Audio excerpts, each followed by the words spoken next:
Auzubillahiminash-shaytanir-rajim. Bismillahir-rahmanir-rahim. Assalamu alaikum to my dear students.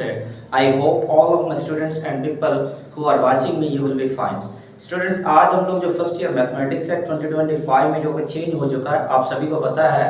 आज उसका हम लोग जो चैप्टर नंबर 4 है, लास्ट वन जो हमारा लेक्चर्स हुए हैं उसमें हम लोगों ने एक तो डिटर्मिनेंट्स के बारे में सीखा, माइनर कोफैक्टर्स के बारे में सीखा। उसके बाद हम लोगों ने जो हमारे पास अगर ऑर्डर आ जाता है मोर देन 2 आ जाता है, 3 या 3 से ग्रेटर हो जाता है, अगर हमारे पास मैट्रिसेस आ जाते हैं इस तरह के, उनका कैसे डिटर्मिनेंट फाइंड आउट करते हैं वो भी हम लोगों ने सीखा। अब हम लोग जो डिटर्मिनेंट्स हैं उसके कुछ प्रॉपर्टीज़ के बारे में सीखने जा रहे हैं। अब चलते हैं हम लोग इसकी प्रॉपर्टीज़ को सीखते हैं।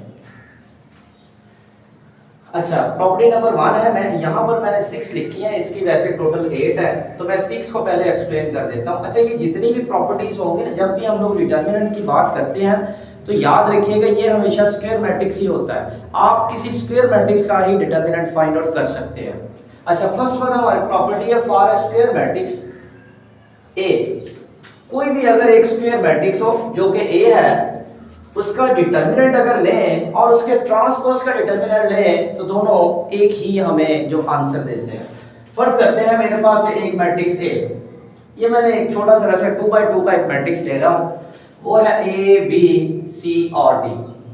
अब इसका हम लोग डिटर्मिनेंट फाइंड आउट करते हैं, तो डिटर्मिनेंट क्या होगा, A D minus B C होगा। अब हम लोग एक और काम करते हैं, इसका लेते हैं ट्रांसपोज। सो ट्रांसपोज का आपको पता है ट्रांसपोज क्या होता है। Basically transpose is the interchanging of rose into column और कॉलम इनटू रोज। सो क्या करेंगे, ये रोज को हम लोग कॉलम में लिख देंगे, ए बी जो रो 1 थी उसको कॉलम 1 में लिख दिया, सी डी रो 2 थी तो कॉलम 2 के अंदर लिख दिया। अब इसका हम लोग डिटर्मिनेंट फाइंड आउट करते हैं। So A D minus B C, दोबारा चेक करें, हमारे पास जो मैट्रिक्स था उसका हमने डिटर्मिनेंट लिया, बाद उसके ट्रांसपोज का डिटर्मिनेंट लिया, तो हमारे जो डिटर्मिनेंट है उस पर कोई फर्क नहीं पड़ रहा। ये भी AD माइनस BC आ गया और ये भी AD माइनस BC है। सो सेकंड वन प्रॉपर्टी, याद रखिएगा ये जितनी मैंने प्रॉपर्टीज लिखी हैं ये सारी की सारी स्क्वायर मैट्रिसेस के लिए। Number 2, interchanging of any two rows और कॉलम विल बी। अब ये मैंने पूरी वैसे स्टेटमेंट नहीं लिखी, सिर्फ आपको बताने के लिए लिखी है। अब यहाँ पर उसके कहने का मकसद है, अगर कोई भी एक स्क्वायर मैट्रिक्स है, उसकी कोई सी 2 रोज या कोई सी 2 कॉलम अगर उनको हम लोग इंटरचेंज कर दे, सो जो डिटर्मिनेंट आएगा उसके बाद नेगेटिव का साइन होगा। देखिए मैं आपको बताता हूँ कि यही हम लोग मैट्रिक्स लेते हैं। अब जरा गौर कीजिएगा कि ये वाला जो मैट्रिक्स है इसका मैंने डिटर्मिनेंट लिया है A D minus B C. अब हम लोग ऐसा करते हैं, इनकी कोई सी 2 रोज या कोई सी 2 कॉलम को इंटरचेंज करके देखते हैं। मैं चल ऐसा करता हूं, रो 1 को रो 2 की जगह, रो 2 को रो 1 की जगह लिख देता हूं। ये आ जाएगा सी डी, सी और डी यहां आएगा, ए और बी यहां पर आ जाएगा। जब इंटरचेंज करते तो वो कहते हैं बाहर नेगेटिव का साइन आता, तो मैं बाहर नेगेटिव का साइन भी लगा देता हूं। अब जरा गौर कीजिएगा, इनका जरा डिटर्मिनेंट लें, so B C minus A D. अब माइनस को अंदर मल्टीप्लाई करें, सो माइनस को मल्टीप्लाई करेंगे तो ये हमारे पास क्या आ जाएगा, माइनस अंदर मल्टीप्लाई करेंगे तो A D minus B C आ, ये नेगेटिव हो जाएगा और ये क्या हो जाएगा, पॉजिटिव हो जाएगा। सो बेसिकली बताने का मकसद ये है कि जब आप डिटर्मिनेंट ले लेते हैं उसके बाद कोई सी 2 रोज या कोई सी 2 कॉलम, उनको जब आप इंटरचेंज करते हैं तो बाहर नेगेटिव का साइन आता है। ये दूसरी। तीसरी, if any two rows or column are identical then determinant A will be equals to 0। अच्छा, कोई सी 2 रोज या कोई सी 2 कॉलम अगर आइडेंटिकल आ जाए, आइडेंटिकल का मतलब है उनकी एंट्रीज अगर कॉरस्पॉन्डिंग एलिमेंट्स उनके सेम आ जाए, तो देन उसका जो डिटर्मिनेंट होता है ये हमेशा 0 होता है। जैसे कि फर्ज करते हैं, अब A मैंने मैट्रिक्स ले लिया, मैं 2x2 का ही ऑर्डर सारे लूंगा, इसके रो 1 है AD, रो 2 भी AD है। अब जरा आप इसका डिटर्मिनेंट लें, सो इसका डिटर्मिनेंट क्या होगा, AD माइनस AD आएगा। So AD minus AD will be equals to 0। यही बात कहने का उसका मकसद है कि अगर कोई सी एक स्क्वायर मैट्रिक्स हो, उसकी कोई सी 2 रोज, ये कोई सी 2 रोज है, कोई सी 2 कॉलम भी हो सकते हैं, अगर एक जैसे आ गए हैं तो देन उसका डिटर्मिनेंट क्या हो जाएगा, 0 आ जाएगा। नेक्स्ट हमारे पास आ रही है, if all entries of any 2 rows or column, any 2 rows O sorry, any रो और कॉलम। अच्छा, तमाम एंट्रीज, अगर किसी भी रो या किसी भी कॉलम की तमाम एंट्रीज क्या आ जाए, वो जीरो हो, देन उनका डिटर्मिनेंट क्या होता है, जीरो। फर्ज करते हैं ये एक मैट्रिक्स ए है, उसका मैंने एंट्री रो 1 की एंट्रीज को 0 0 कर दिया। आप जरा डिटर्मिनेंट लें, 0 मल्टीप्लाई बी तो 0, 0 मल्टीप्लाई ए तो 0, ये हमारे पास 0 आ गया। सो इसका मतलब है कि अगर किसी भी मैट्रिक्स का आप लोग ऐसा करें तो वो स्क्वायर मैट्रिक्स हो, तो उसकी एंट्रीज को लें, अगर एंट्रीज किसी रो या किसी कॉलम की तमाम एंट्रीज 0 हो जाए, देन उसका डिटर्मिनेंट क्या हो जाता है, 0 हो जाता है। अच्छा, नाउ नेक्स्ट हमारे पास आ रही है, इफ ऑल द एंट्री, अच्छा ये वाली हमने कर ली, if for square matrix Ka equals to K into determinant of A। ये बहुत ज्यादा इंटरेस्टिंग है, एमसीक्यू के लिए भी बहुत ज्यादा इस्तेमाल किया जाता है, तो इसको अच्छी तरह से सीख लीजिए। अब इसका कहने का मकसद क्या है, वो कहता है कि अगर कोई एक मैट्रिक्स हो, उसको किसी स्केलर यहाँ पर K है भाई, ये नॉन जीरो नंबर होगा, अगर हम लोग इसको मल्टीप्लाई कर देते हैं किसी मैट्रिक्स के साथ, हम लोग उसका लेते हैं डिटर्मिनेंट। जब डिटर्मिनेंट लेते हैं तो उसके बाद जो हमारे पास सूत्र बनती है, वो जो स्केलर हमारे पास होता है वो K बाहर आएगा और डिटर्मिनेंट A होगा। ये अब K की पावर क्या होगी, ये हम लोग डिसाइड करेंगे उसके जो हमारे पास आता है क्या उसका ऑर्डर, उससे देख के हम लोग इसकी पावर को डिसाइड करेंगे। अच्छा, मैं अब इसको ना थोड़ा सा एक्सप्लेन करता हूँ। फर्ज करते हैं हमारे पास एक मैट्रिक्स A एक मैट्रिक्स है, वही मैं लेता हूँ A B C D, 2 by 2 का मैंने ले लिया, ये मैट्रिक्स है 2 by 2। याद रखिएगा जो ऑर्डर होगा वही K की पावर बनेगी। अब मैंने 2 का लिया तो यहाँ पर K की पावर 2 आएगी। अब हम लोग ऐसा करते हैं, इस मैट्रिक्स को 2 K के साथ मल्टीप्लाई कर देते हैं, KB, KC, KD। सो मैट्रिक्स का ये होता है कि जब आप मल्टीप्लाई कर रहे होते हैं किसी एक स्केलर के साथ, तो जो नंबर जिससे आप मल्टीप्लाई कर रहे होते हैं तमाम एंट्रीज के साथ उसकी मल्टीप्लिकेशन होती है। अब हम लोग इसका डिटर्मिनेंट लेते हैं, KA, KB, KC, KD। अब मैंने डिटर्मिनेंट ले लिया। जब डिटर्मिनेंट लेते हैं तो जब आप इसमें से कॉमन ले रहे होते हैं, रो या कॉलम में से, जिस रो में से कॉलम कॉमन ले रहे होते हैं उसी में से आता, बाकी को हम लोग नहीं छेड़ते। जैसे कि रो 1 है, इसमें से K कॉमन आ रहा है तो इसी में से आएगा, रो 2 में से देखे K कॉमन आ गया तो इसी में से K कॉमन आएगा। सो जैसे कि हमारे पास आ गया K, यहाँ से भी आ गया K, सो अंदर हमारे पास आ जाएगा A B C और D। K इंटू K क्या हो जाएगा, K क्यूब हो जाएगा। अब sorry, K into K square हो गया, और ये वाली A B C D चुके डिटर्मिनेंट किसका, A का, तो यहाँ पर डिटर्मिनेंट ऑफ A लिख देंगे। अब ये था हमारे पास ऑर्डर 2 by 2। अगर ऑर्डर हो जाता है 3 by 3, देन Ka का determinant will be equals to K cube determinant of A। इसी तरह ऑर्डर हो जाता है 4 by 4, सो Ka का डिटर्मिनेंट बराबर हो जाना K raised power 4 determinant of A। उम्मीद है आपको इसकी समझ आ चुकी होगी इस पॉइंट की, कि हम लोग ऑर्डर को देखते हुए हम लोग इसके जो पावर है ना, ये K की पावर हम लोग लगा दिया करेंगे। ये थी हमारे पास प्रॉपर्टी नंबर 5। प्रॉपर्टी नंबर है 6। अगर कोई भी हमारे पास डिटर्मिनेंट हो, उसकी कोई एक रो या कोई एक कॉलम, उसके अंदर एंट्रीज अगर सम की फॉर्म में आ रही हो, सो हम लोग इनको अलग अलग लिख सकते हैं। ये हमारे पास देखें जरा, कॉलम 1 के अंदर एंट्रीज सम की फॉर्म में आ रही है, कॉलम नंबर 2 में नहीं आ रही। सो हम लोग क्या कर सकते हैं, जो कॉलम नंबर 1 है इनकी एंट्रीज क्योंकि प्लस हो रही है, पहले A1 1 2 1 लेंगे, साथ में ये वाली एंट्रीज ऐसे लिखेंगे कॉलम 2 की, प्लस फिर B1 1 B2 1, ये वाला हम लोग दूसरे मैट्रिक्स डिटर्मिनेंट के अंदर लिखेंगे, और प्लस इसका साथ इसके C2 या इसी तरह का जो हम लोग यहाँ पर लिख देंगे। ये है प्रॉपर्टी नंबर 6। अब जरा अगर इसकी आपको समझ नहीं आई तो मैं यहाँ पर आपको समझाने की कोशिश करता हूँ, देखिएगा।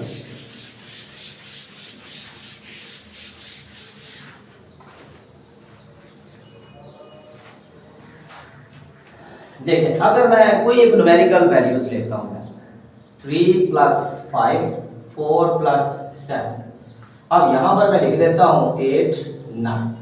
सो इसको मैं यूं भी लिख सकता हूँ, क्योंकि यहाँ पर सम की फॉर्म में आ रही है, तो इसको मैं यूं भी लिख सकता हूँ 3 4 8 9 प्लस इसी तरह सेकंड वाला ऐड हो रहा है 5 7 8 9। अब आप ऐसा करें कि इनको जो है इसका डिटर्मिनेंट लें। 3 + 5 तो 8 होता है, 8 को 9 से करेंगे तो कितना हो गया 72 माइनस 7 + 4 11 को 8 से करेंगे 88 आ गया इक्वल्स टू इसको 9 3 कितना हो गया 27 माइनस 4 8 32 प्लस ये कितना होगा 45 माइनस 56। अब इसको सॉल्व करते हैं 72 माइनस 88 तो ये कितना आ जाएगा -16 आ गया। अच्छा इसकी तरफ चलते हैं हम लोग। ये है 45 + 27 तो इनको आप ऐड कर लें 45 + 27 तो ये आ गया 2 सो 7 बच गया 72 आ गया। इन दोनों को अलग से ऐड कर लें, ये आ जाएगा -32 -56 सो 8 और -88 सो ये अगेन यहाँ पर हमारे पास 16 आ गया। सो इसका मतलब अगर कोई भी डिटर्मिनेंट हो, कोई एक रो या कोई एक कॉलम, उसकी एंट्रीज अगर सम की फॉर्म में आ रही हो तो हम लोग उसको दो डिटर्मिनेंट्स के सम की फॉर्म में हम लोग लिख सकते हैं अलग-अलग। सो ये था हमारे पास कुछ इसकी प्रॉपर्टीज थी, दो प्रॉपर्टीज। इंशाल्लाह नेक्स्ट वाला जो लेक्चर आएगा उसके अंदर हम लोग इनको कवर करेंगे। अब नेक्स्ट हम लोग जो इसका सीखेंगे वो इसके कुछ क्वेश्चंस लेंगे, इन्हीं प्रॉपर्टीज की बेस पर हम लोग क्या करेंगे उनको रिजॉल्व करेंगे। अच्छा स्टूडेंट्स, अब पहले हम लोगों ने इसकी प्रॉपर्टीज को कुछ थोड़ा सा डिस्कस किया, ये हमने प्रॉपर्टीज को सीखा डिटर्मिनेंट्स की। अब हम लोग इन प्रॉपर्टीज को यूज करते हुए हम लोग इसके कुछ क्वेश्चंस को करने जा रहे हैं, कुछ प्रॉब्लम्स को करेंगे। एक्सरसाइज है 4.2, उसका क्वेश्चन नंबर है 2। इसके 3 पार्ट्स दिए गए हैं, हम लोगों ने इन प्रॉपर्टीज को यूज करते हुए इन तीनों पार्ट्स को हम लोगों ने रिजॉल्व करना है। सो पहले हम लोग इसकी स्टेटमेंट को समझ लेते हैं। स्टेटमेंट है विदाउट एक्सपेंशन शो दैट, बगैर एक्सपेंड किए वो कहता है कि इसको साबित करो कि ये डिटर्मिनेंट्स तीनों जो दिए गए हैं ये जीरो के इक्वल आने चाहिए। देखिए अगर हमने डिटर्मिनेंट्स को जीरो बनाना है तो हमारे पास बगैर एक्सपेंशन के तो हमारे पास दो प्रॉपर्टीज है, इनको यूज करेंगे। ये वाली प्रॉपर्टी नंबर है 3, इफ एनी टू रोज और कॉलम आर आइडेंटिकल, अगर कोई से दो रोज या कोई से दो कॉलम एक जैसे बना दिए, जैसे कि हमने प्रॉपर्टी को यहाँ पर मैंने प्रूव भी किया है, अगर एक जैसे हो जाए डिटर्मिनेंट उसका ऑटोमेटिकली जीरो हो जाएगा। दूसरी ऑप्शन, अगर किसी रो या किसी कॉलम की तमाम एंट्रीज को अगर जीरो करते हैं तब भी उसका डिटर्मिनेंट क्या हो जाएगा जीरो हो जाएगा। अब यही काम हम लोग करने जा रहे हैं। मैं पहला पार्ट करता हूँ, उसके बाद बाकी दोनों पार्ट्स एक जैसे, लेकिन ये वाला पार्ट थोड़ा सा अलग होगा, इसको भी मैं आपको करवा दूंगा। फर्स्ट पार्ट लेते हैं 7 8 9 5 6 7 2 3 4 इक्वल्स टू 0। हम लोग इसकी लेफ्ट हैंड साइड सेलेक्ट कर लेते हैं 7 8 9 5 6 7 2 3 4। अब जरा गौर करें, यहाँ पर हम लोग कुछ ऑपरेशंस लगाएंगे। ऑपरेशंस में क्या होता है कि हम लोग कोई सी दो रोज या कोई सी दो कॉलम या एक रो के अंदर तमाम रोज को, एक कॉलम के अंदर तमाम कॉलम को हम लोग ऐड भी कर सकते हैं, सब्ट्रैक्ट भी कर सकते हैं, या किसी एक रो या किसी एक कॉलम की तमाम एंट्रीज को हम लोग किसी नंबर से मल्टीप्लाई कर सकते हैं, डिवाइड भी कर सकते हैं, ये हम लोग कोई भी काम कर सकते हैं। तो इनको बोलते हैं हम लोग कॉलम ऑपरेशंस और रो ऑपरेशंस। अब करना क्या है, हमने कोई सी दो रोज या कोई सी दो कॉलम को एक जैसा बनाना। गौर करें, अगर मैं इसमें से ये वाली जो C3 इसमें से C2 को माइनस कर दूं, 9 - 8 तो 1 बनेगा, 7 - 6 तो 1 बनेगा, 4 - 3 तो ये 1 1 आ जाएगा। इसी तरह अगर C2 - C1 करेंगे, 8 - 7 1, 6 - 5 1, 3 - 2 1 तो ये भी 1 1 हो जाएगा। सो ये भी 1 1 है, ये भी 1 1 है। C2 और C3 आइडेंटिकल हो जाएंगे तो डिटर्मिनेंट ऑटोमेटिकली क्या हो जाएगा जीरो हो जाएगा। आप ये जरूरी नहीं है कि C3 - C2 C2 - C1 करें, आप C1 - C2 कर लें, 7 - 8 -1 -1 ये भी हो जाएगा। इस तरह C2 - C3 करें, ये भी -1 हो जाएगा। अगेन आप ऐसे भी कर सकते हैं, ये कोई जरूरी नहीं, आप पर रेस्ट्रिक्शंस नहीं लगाई गई है कि आपने ऐसे ही करना है। लेकिन मैं C3 - C2 फिर C2 - C1 करूंगा, क्योंकि मैं नेगेटिव साइन से बचना चाह रहा हूं इसलिए मैं कर रहा हूं। यहाँ पर लिखेंगे बाय, पहले जो ऑपरेशन मैं लगाऊंगा C3 और C2 पर लगाऊंगा, C3 - C2 ये मैंने पहले किया, क्योंकि C3 में से C2 मैं सब्ट्रैक्ट कर रहा हूं, सो इसीलिए मेरे पास जो रिजल्ट आएगा वो C3 का आएगा, इसलिए ऊपर छोटा सा डैश डाल दे। एंड C2 - C1, फिर C2 में से C1 को माइनस करेंगे तो रिजल्ट हमारे पास C2 का ही आएगा। मैंने ऊपर छोटा सा डैश डाल दिया। चलें जी, अब हम लोग सब्ट्रैक्ट करने जा रहे हैं। पहला C3 माइनस C2, मैंने ये वाला प्रोसेस लगाया। इसका मतलब है 3 और 2 पर जो है ना प्रोसेस लग रहा है, 1 पर नहीं लग रहा। 1 को हम लोग ऐसे ही लिख देते हैं। अच्छा, 9 माइनस 8 तो कितना आ गया 1, 7 माइनस 6 तो कितना आ गया 1, 4 माइनस 3 तो कितना आ गया 1। इसी तरह 8 माइनस 7 तो ये फिर आ गया C2 माइनस C1, 8 माइनस 7 तो 1, 6 माइनस 5 तो 1। क्रॉसपोंडिंग एलिमेंट्स को आपस में प्लस या माइनस करना, जो प्रोसेस लिखा होगा। 3 माइनस 2 तो ये भी आ गया 1। अब जरा गौर करें, C2 और C1, C2 और 3 आपस में आइडेंटिकल नहीं आ गए। आपने यहाँ लिखना है C2 and C3 are identical, so determinant A will be equals to 0। अब ये हमारे पास जो डिटर्मिनेंट A क्या है वो आ चुका है 0, so left hand side equal हो गई राइट हैंड साइड। इसी तरह आप इसका पार्ट नंबर 2 जो है ये खुद कर सकते हैं। अब वो कैसे करना है, आप इसमें से इसे माइनस करते हैं। 5 माइनस 6 तो माइनस 1, 2 माइनस 2 तो 0, अगर 2 माइनस इनटू माइनस 8 तो ये 10 हो जाएगा। सिर्फ यही प्रोसेस लगाना पड़ेगा। आप इसको C1 माइनस C2 कर दीजिएगा। आपके पास जो है ये वाली और ये वाली C1 और C3 आइडेंटिकल आ चुकी होंगी, तो आपका डिटरमिनेंट 0 हो जाएगा ऑटोमेटिकली। सो मैं इसका लास्ट वन पार्ट करता हूं।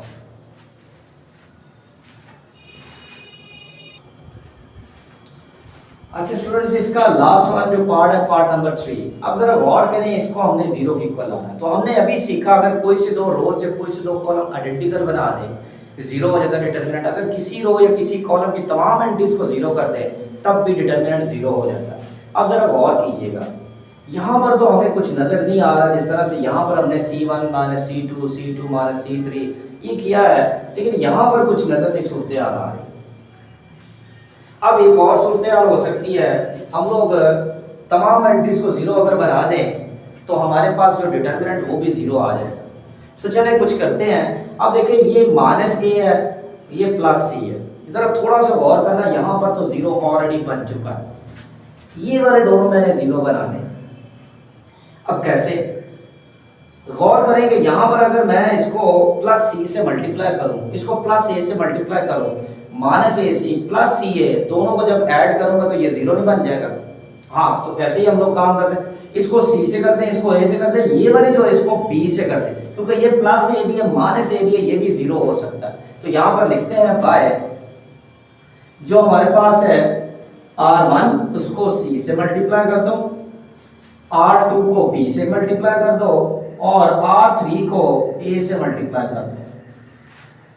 ठीक हो गया। अब जिनसे मल्टीप्लिकेशन करनी है उनका बाहर हम लोगों ने इसका मल्टीप्लिकेटिव इनवर्स भी लिखना, उनका जो हमारे पास रेसिप्रोकल वो भी A B और C से मल्टीप्लाई हो रहा, तो 1 ओवर में A B C इसका उलट भी लिख देना। पहले R1 को C से मल्टीप्लाई कर लें, माइनस AC, C से करेंगे 0, इसको C से करेंगे तो BC आ जाएगा। तो इसको हम लोग कर रहे हैं B से मल्टीप्लाई। ये तो एक रो नंबर 2 को B से किया 0, इसको B से करेंगे AB, इसको B से करेंगे तो माइनस BC। आप इसको A से कर देंगे, सो A से मल्टीप्लाई R3 को कर रहे हैं, सो AC, उसके बाद माइनस AB, उसके बाद फिर इसको A से करेंगे तो ये हो गया 0। अब जरा आपने गौर करना है, अगर एक काम करें, इस रो 1 के अंदर रो 2 और 3 को कर दें ऐड, तो जब ऐड करेंगे माइनस AC प्लस AC क्या हो जाएगा 0, 0 प्लस AB माइनस AB क्या होगा 0, BC माइनस BC प्लस 0 ये भी हो गया 0। सो ऐसा करते हैं R1 में 2 और 3 तीनों दोनों को ऐड कर देते हैं। तो यहाँ पर मैं लिख देता हूँ बाय R1 ऐड कर दिया इसके अंदर R2 और R3, सो रिजल्ट हमारे पास आ गया R1 का। चलिए जी, अब हम लोग इनको ऐड कर देते हैं। ये मैंने ब्रैकेट लगाई है क्योंकि दोनों को मैं R1 के अंदर ऐड कर 1 ओवर ABC इनटू R1 में ऐड कर रहे हैं, इन क्रॉसपोंडिंग एलिमेंट्स को ऐड करना, minus AC plus 0 plus AC। अच्छा, ये जगह मेरे पास चूंकि कम है तो मैं इसको ऐसा करता हूं कि एक साइड पर कर देता हूं। यहाँ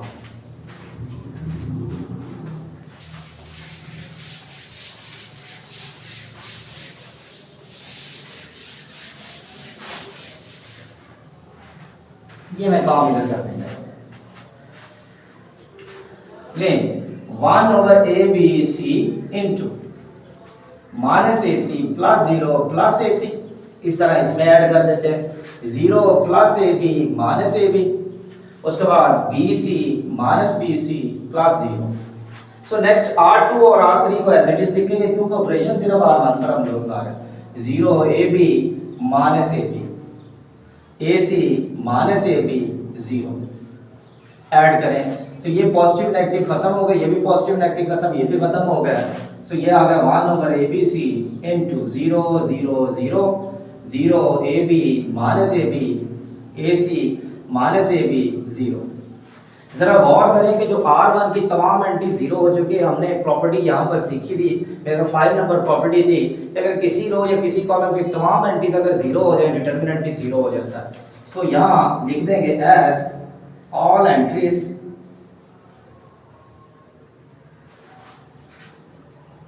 of R1 are 0,